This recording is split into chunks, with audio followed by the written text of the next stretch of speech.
também, no coração, no pensamento, espiritualmente também.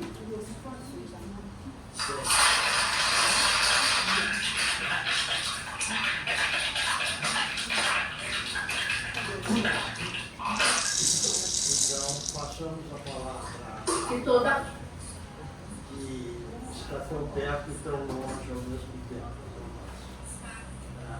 Então, Márcia, você tem seus 30 minutos para abrir a Letícia.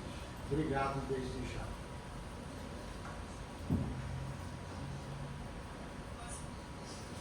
Bom, eu já tinha começado. Então, vocês escutaram o que eu falei? Não. Não escutamos não, Márcia. Não? Não. Então vamos lá de novo, né?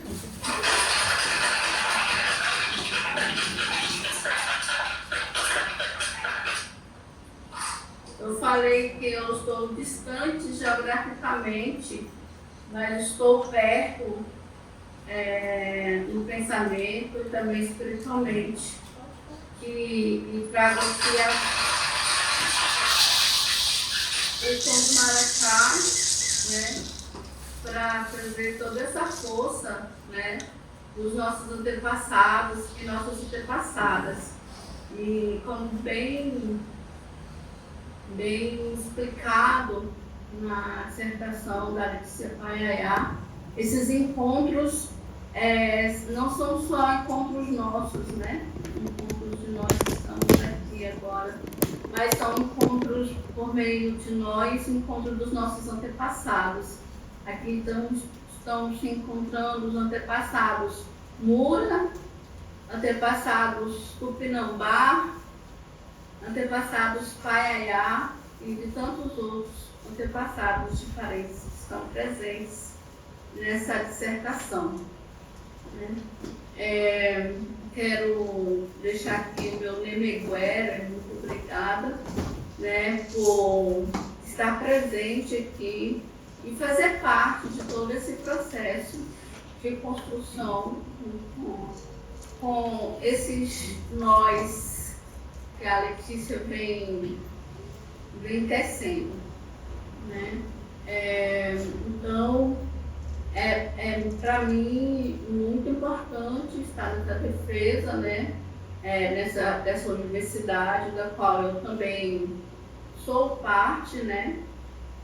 Da Faculdade de Filosofia, Letras e Ciências Humanas da Universidade de São Paulo, né? Pelo programa de pós-graduação em Humanidades, Direitos e outras legitimidades. E da defesa de mestrado da Letícia Rodrigues de Almeida Paiaiá, Letícia Rendiobá Paiaiá, com o tema Os Paiaiá em Movimento, Memória, Autoafirmação e Tradição Oral na Perspectiva Indígena, e do orientador, né, orientado, né, pelo professor Dr. José Carlos Sebre Burmeim. Desde já eu quero deixar aqui os meus agradecimentos ao professor José Carlos Sebre Burmeim por ter acolhido Letícia no NEL, por ter orientado Letícia e por ter abraçado, junto com nós indígenas que estamos no NEL, esse processo de visibilidade indígena no nosso fazer, né, na nossa construção de memória. E dizer que eu tenho certeza de que, assim como eu aprendi com ele também aprendeu comigo, e assim como a Letícia aprendeu com ele, eu tenho certeza que ele aprendeu muito com a Letícia também. E assim como, depois de muita insistência, ele entendeu que o termo índio é um termo pejorativo que não nos diz respeito, com certeza ele aprendeu muitas outras coisas com Letícia. E que esse processo todo foi um processo de construção e aprendizado de todas as partes, né? Letícia, embora ela aponte e pontue na escrita dela o lugar de onde ela vem como um lugar desprivilegiado, que é colocado como desprivilegiado pela sociedade e historicamente, Letícia tem muita apropriação, Letícia tem muito conhecimento, Letícia tem muita partilha que ela traz para essa dissertação, né, de diferentes mundos do qual que a constitui e que ela conseguiu também recuperar, que é essa construção de mundo do pertencimento indígena. E dizer que ela já vem, ela já chega no NEL, ela já chega no Diversas, ela já chega na universidade com muitos conhecimentos, né? Que com certeza todo mundo aprendeu com ela também. E ela traz uma formação de historiadora muito bem consolidada e que está presente também nessa escrita, né, da dissertação, e que vai não ser predominante enquanto uma historiadora pragmática, como ela disse que se safou disso, né? Mas que toda a leitura, todo o conhecimento e toda a formação historiadora vai contribuir, ela vai se apropriar disso, né? Para fazer todo esse trabalho de repensar essa historiografia, né, trazendo aí, mesmo ela não citando, uma relação, né, desses quadros da história com as histórias coletivas e individuais do Maurício Halbach, né? Quando eu vejo esse trabalho que ela faz com a flecha, essa leitura indígena que ela faz, né, que o Halbach traz, né, dos quadros da história, os quadros da memória individual, memória coletiva, e fazendo esse enquadramento dessa memória coletiva dentro da história, né, eu vejo que ela traz uma leitura indígena, né, uma configuração indígena, apontando essa flecha para o tempo dos antepassados, que não está lá no passado, mas que está aqui no presente, e fazendo essa espinha de peixe, né, que é toda essa atualização dessa memória aqui no presente agora, né? Então, quero começar lá do final, né? Lá no final da dissertação da Letícia, ela reafirma que a escrita desse trabalho não é para a academia apenas, né? Que ela traz uma linguagem acessível para que a aldeia e a periferia possam ler, né? Isso eu me dou conta desde a primeira palavra que ela escreve nessa dissertação. Mas ressalto que essa linguagem não é uma questão de ser simplificada, de não ser culta, mas essa linguagem enquanto configuração de mundo. Assim, ela traz na sua escrita os mundos que a constituem. É por isso que aqui, nessa dissertação, está presente expressões como uma grande sacada, né, botando esse corpo todo para dialogar. Né? A escrita de Letícia é uma escrita com corpo e espírito, gestos, movimentos. Né? Quando li essas duas expressões inicialmente, né, uma grande sacada e botando esse corpo todo para dialogar, me veio imediatamente o jeito de falar da Letícia, dando uma mexidinha no corpo, né? Essa é a Letícia, articuladora na quebrada, e que faz parte da quebrada, que se comunica e que faz cineclube e que conversa com todo mundo e enfrenta as questões todas. Enfrenta as questões todas na quebrada.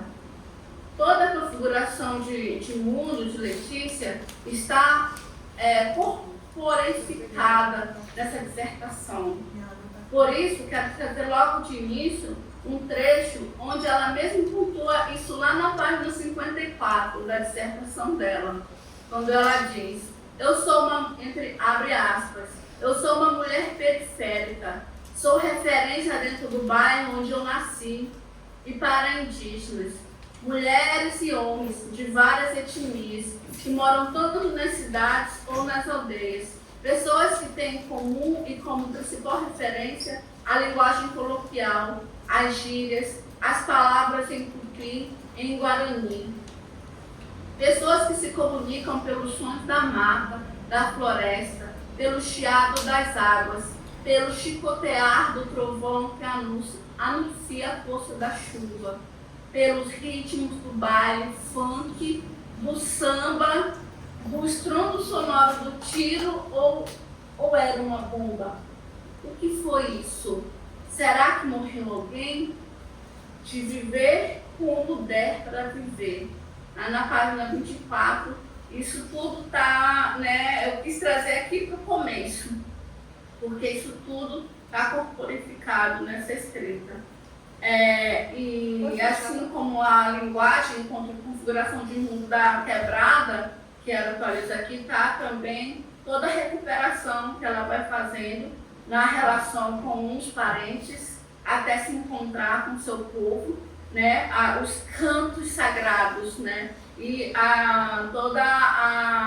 essa reconstrução de memória indígena.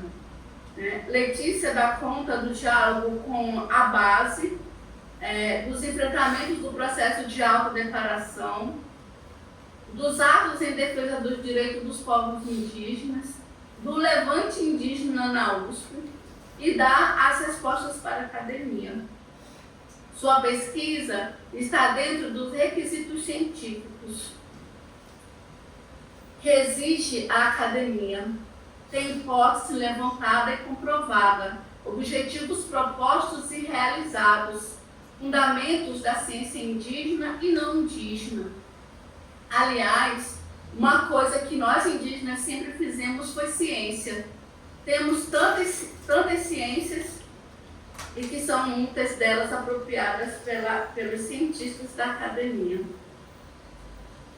Mas vamos falar aqui de algumas ciências nossas, como, por exemplo, o da cerâmica, que é a fusão do barro com a água e o fogo, e que, segundo uma parenta que é ceramida e que é formada em artes e que é professora universitária da UFAC, Universidade Federal do Amazonas, essa tecnologia das nossas indígenas mulheres antepassadas é utilizada na NASA para fazer as peças lá dos foguetes, porque é a única matéria que consegue aguentar a temperatura, o nível de temperatura que tem na pintura, né?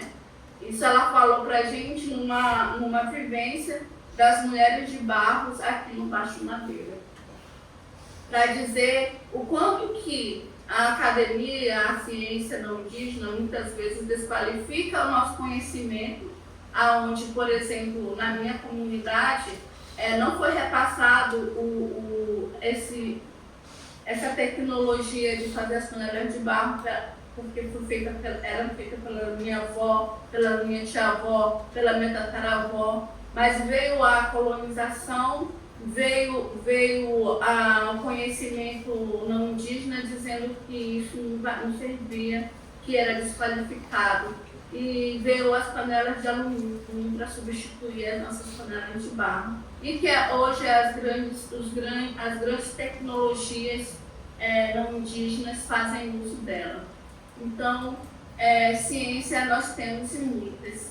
E Letícia traz essa ciência, a ciência indígena e a ciência não indígena, nesse diálogo, né?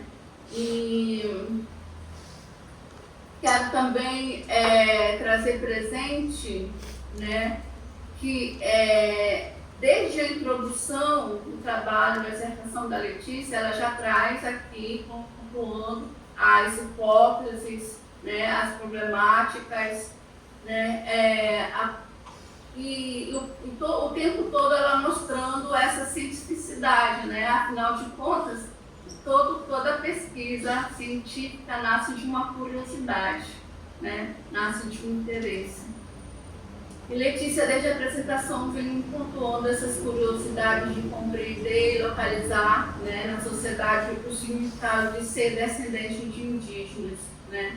Durante todos os estudos que ela faz, todas as vivências com o movimento indígena, ela vai trazendo essa compreensão, esse entendimento do que seria essa descendência na família, sendo, portanto, né, essa não negação da nossa identidade.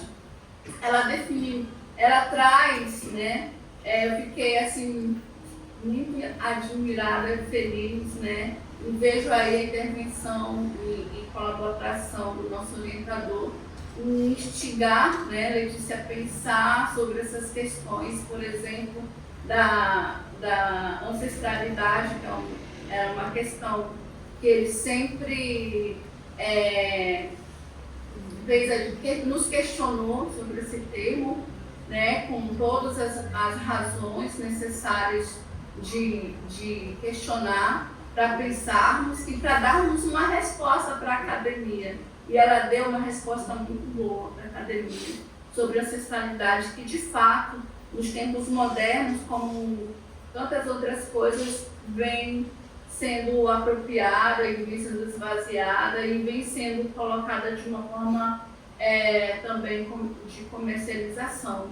Mas ela soube muito bem pontuar essa crítica que o professor faz a esse termo de ancestralidade e soube muito bem dar uma resposta trazendo o que isso representa para nós indígenas, né? E eu fiquei muito feliz de perceber esse diálogo, né, de ela ter conseguido dar essa resposta.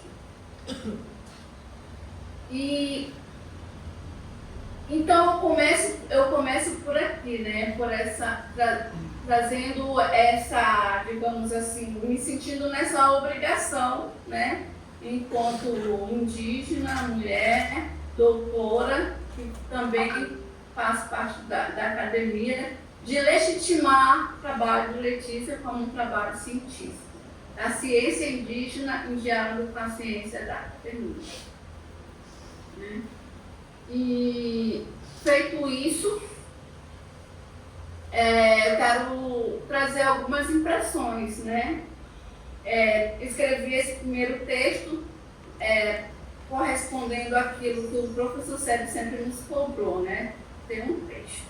Mas, devido a toda a nossa luta e os nossos enfrentamentos aqui, infelizmente não foi possível colocar todas as observações em forma de texto, mas eu quero pontuar aqui as minhas anotações que eu fiz no caderno, né, sobre essa leitura da dissertação da Letícia.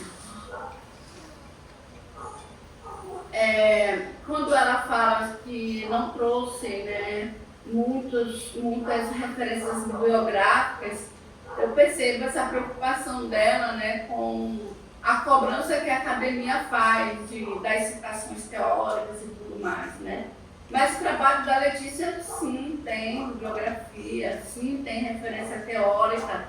E que bom que não é um trabalho cheio de reproduções, né, de citações, porque se tornou um trabalho em que essas teorias elas estão inseridas na escrita dela de uma forma não autêntica, vamos dizer assim, né? O tempo todo, toda a vivência acadêmica que ela já trouxe quando chegou na USP, né? E mais a que ela construiu nesse percurso dentro da USP, ela devorou, esmiuçou e está aqui na escrita dela. E eu achei muito bonito quando ela diz que a bibliografia dela é viva, né? Essa bibliografia que foi construída no diálogo com os parentes nas aldeias, na periferia, na academia, né? Com os intelectuais indígenas. Ela citar, né, as escritas desses intelectuais indígenas com quem ela conviveu, partilhou espaços e conhecimentos. e, ao mesmo tempo, ela traz vários outros conceitos dentro da escrita dela, como a memória coletiva, do Rabat, como a formação de historiadora que ela teve nas construções aí de trazer presente essa história de apagamento, né? Essa história de invisibilidade, de negação, aliás, né? Apagamento não, porque nós estamos aqui, nos reafirmando, né? Ainda continuamos existindo e fazendo, recuperando as nossas memórias. Mas essa tentativa que a historiografia oficial fez de nos invisibilizar e de nos negar. Então,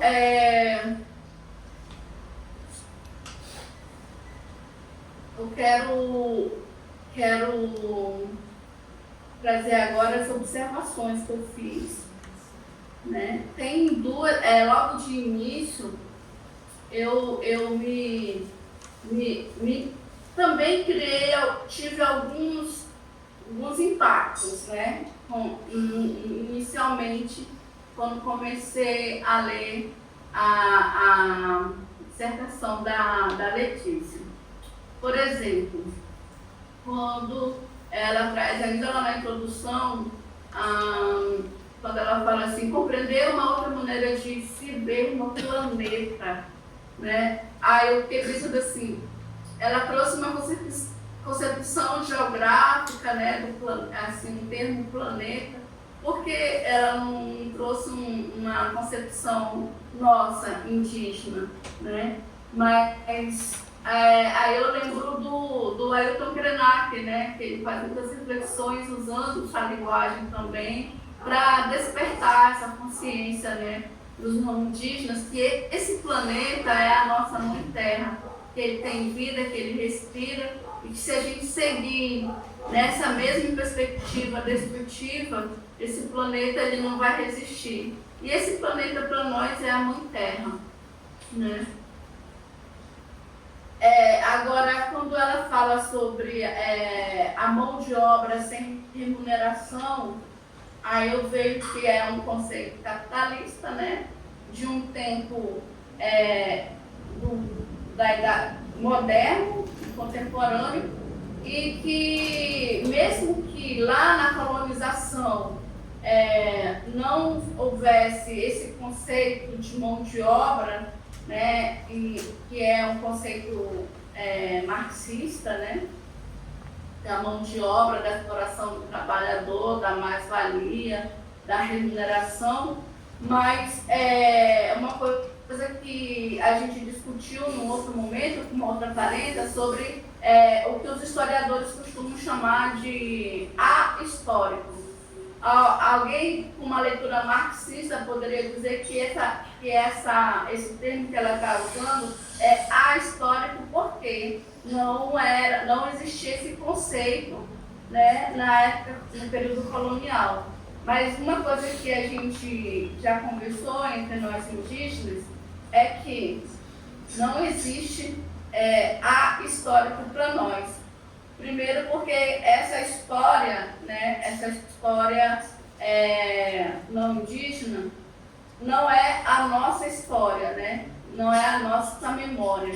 E quando ela se remete aqui, eu acho que, não sei se caberia de trazer uma explicação sobre isso, a questão da mão de obra sem remuneração, ela está falando desses parentes, né, que estão na cidade, que estão na aldeia, que estão nos três contextos e que foram introduzidos dentro desse sistema, mas que também, né, lá na chegada dos europeus, com a invasão do nosso território, a gente lá tinha formas de remuneração e tinha formas de utilizar a mão de obra também. E nós nunca fomos pagos dentro daquele sistema pelo nosso trabalho, né? Sempre trabalhamos, sempre fomos explorados e nunca recebemos pelo nosso trabalho. Então não é a história que ela está colocando aqui, né? eu acho importante pontuar essas questões porque eu faço parte desses dois mundos, né? E eu sei muito bem as questões que a academia nos impõe. Agora, quando eu vi ainda na introdução, ela fala assim, de ser desbravadora, destemida. Aí eu tive assim um estranhamento, vixe, mas agora a Letícia vai reproduzir o discurso do colonizador que vive dizendo que é o desbravador, que é o destemido, que é o pioneiro.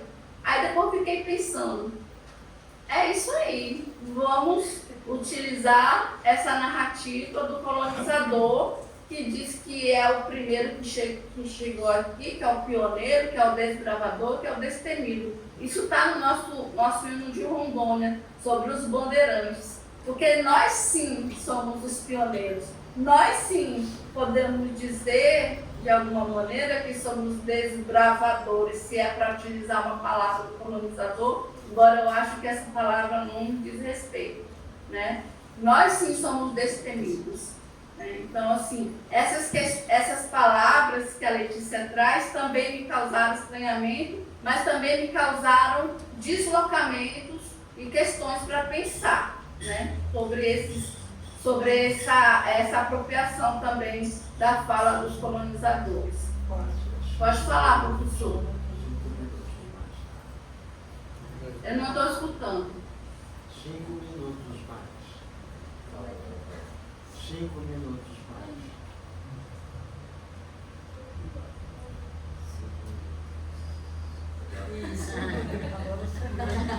Eu tenho muita coisa para falar, né? Mas eu vou passar para as anotações do caderno agora, que até então estava aqui no início das observações.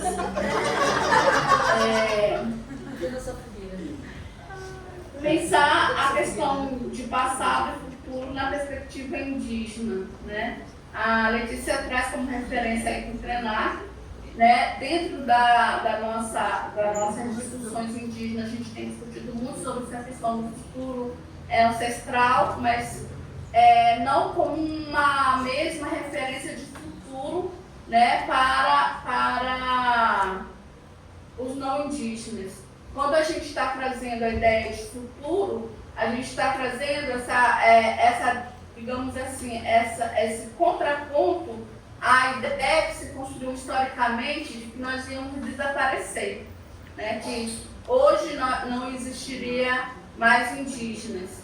Então, como um contraponto a esse tipo de pensamento e de previsão, a gente constrói essa ideia de que o futuro é ancestral, né? Mas a nossa forma de viver, a nossa forma de se organizar e a nossa forma de se entender não é dentro de um futuro capitalista, vamos dizer assim, que a gente tem que ter propriedade privada, que a gente tem que acumular bens para garantir, né, um futuro, vamos dizer assim. Quando a gente tem alimento, a gente partilha com todo mundo. Quando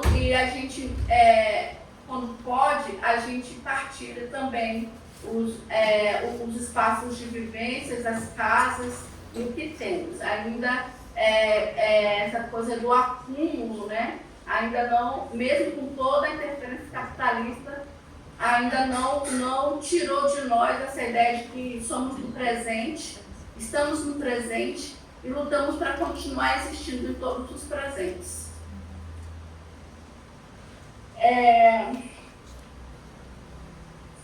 Bom, eu vou ter que pular bastante coisa aqui que eu tinha anotado por conta do tempo, mas eu quero...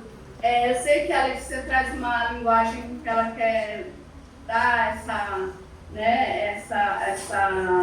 aproximação das pessoas que ela quer aproximar, mas quando ela coloca lá na página 25, né, o turistar, né, acredito que a vivência e a experiência de fazer esse percurso do território com a mãe dela é muito mais do que não cabe esse termo turistar, mesmo quando não conseguiu ir lá na casa da parente, que era doente, e foi passear na cidade, não foi um turistar, né?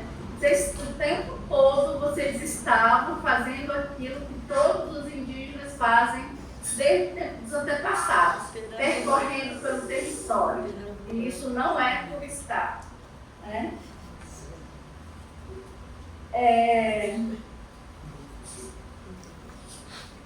Bom, está muito bem fundamentado os tripés que ela utiliza para construir essa dissertação.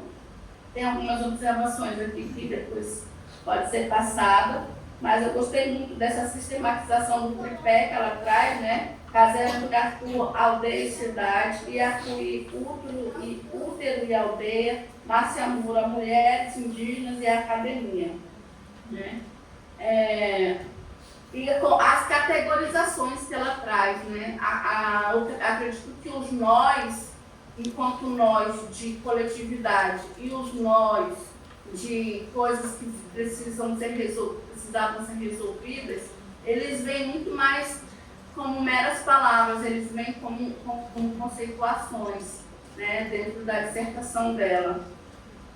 E aí eu queria trazer aqui essas conceituações que ela trouxe da memória cultural, memória espiritual, ancestralidade, né? E a grande contribuição que ela deu para não só se posicionar, mas para trazer uma concepção a partir da experiência da autoafirmação. Né? É uma contribuição muito grande, né? As reflexões que ela traz e as conceituações que ela constrói a partir do processo dela sobre essa questão da autoafirmação. Né? E a importante contribuição que ela está dando na dissertação dela pelo registro da memória do levante indígena na USP. Né? E desde já, eu já vou dizendo a importância desse trabalho ser publicado, pela contribuição que ela traz das reflexões sobre ancestralidade, sobre a contribuição que ela traz sobre a questão da autoafirmação, sobre a memória do levante indígena e sobre as construções epistemológicas construídas a partir das leituras da bibliografia viva dos parentes e das vivências e experiências que ela teve percorrendo o território, né, e vivenciando esse território e nos diálogos das rodas de conversas e tantas outras vivências que ela foi fazendo parte. Bom, deixa eu ver aqui. Sobre essa questão de como que ela vai estruturando o trabalho, né? Quando eu cheguei lá na conclusão dela, eu vi que desde a introdução, todo o percurso, quando chega lá na leitura, né, que ela vai fazer, ela vai então só consolidar e mostrar, né, da onde foi que ela, qual foi a fonte da onde ela tirou todas essas reflexões dela. Né? Achei muito bom as referências que ela fez sobre a Márcia Cambeba para fundamentar toda a discussão que ela vinha trazendo sobre ancestralidade, sobre território, né? Sobre memória. E fiquei tão emocionada que chorei quando vi a referência que ela fez ao nosso parente, Jaider Esbel. Muito bonito e muito importante. Jaider vive para sempre. Né? E o ato de coragem, né? E a valentia, que são também tons vitais da Alicia Paiaiá dessa dissertação. E antes de encerrar, embora tenha muita coisa para falar ainda, eu quero trazer aqui uma questão sobre o tupi, quando ela coloca que o tupi é uma língua morta, eu escontei. Né? Eu falei, como assim que a Letícia está falando que o tupi é uma língua morta? Mas assim, não é ela que está afirmando isso. Ela está trazendo uma afirmação dos linguistas, né? que entendem que uma língua originária, né, enquanto língua originária, ela cria outras línguas a partir dela, mas aquela língua originária não existe mais. E eu fui confirmar isso com uma parenta que é linguista também, e que fez o doutorado aí na USP, com quem eu dialoguei bastante também durante a minha escrita de tese. E aí ela me falou que está tendo uma exposição aqui no Pará, ali no Pará, sobre a exposição indígena, que a Dayara Tucano apresenta uma árvore.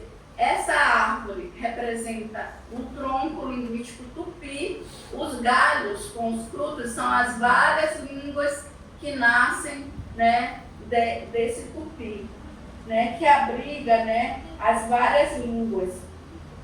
E aí, aqui na nossa região amazônica, por exemplo, tem o tupi-mundé, o tupi-ariquém, o tupi-cauarribe, né? Só no tupi-cauarribe são vários povos falantes, né? Que é Uruguauauau, que é Tenharim, que é Caricuna, né?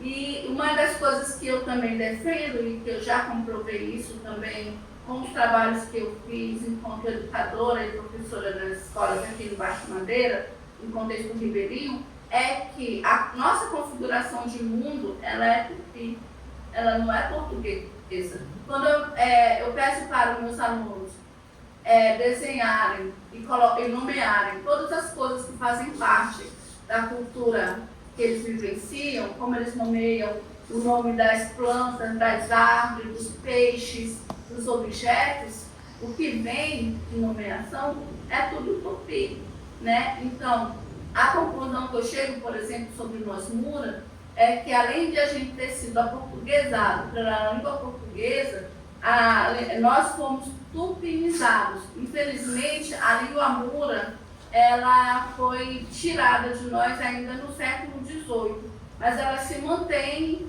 né, porque, de alguma maneira, na nossa forma de ver o mundo. Mas nós, Mura, também fomos tupinizados, assim como todo o território pindorama, que hoje é denominado de Brasil, né? O mundo no Brasil é configurado pelo tupi, né? A forma de como as coisas são configuradas. E isso vários teóricos vêm trazendo e nós indígenas sabemos disso. É isso, né, Miguel?